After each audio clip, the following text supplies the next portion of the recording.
শুরু করছো তুমি? এভাবে করলে কি অদিতি তোমার কাছে ফিরে আসবে? এর চেয়ে ভালো তো তুমি এই দেশ ছেড়ে এই শহর ছেড়ে অনেক দূরে কোনো জায়গায় চলে যাও। কোথাও যাব না আমি, এখানেই থাকবো অদিতির কাছে।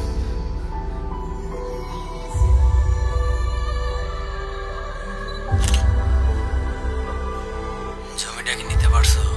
হ্যাঁ ভাই, জমি তো নিয়ে নিচ্ছি। একটু ঝামেলা করতেছিল, পরে একটু টাইট দেওয়া লাগছে। কে তুমি? আরে আমি আমি বিবেক। আমি বুঝতে পারছি না, কি বলছো তুমি? আমি কি তুমি চিনি?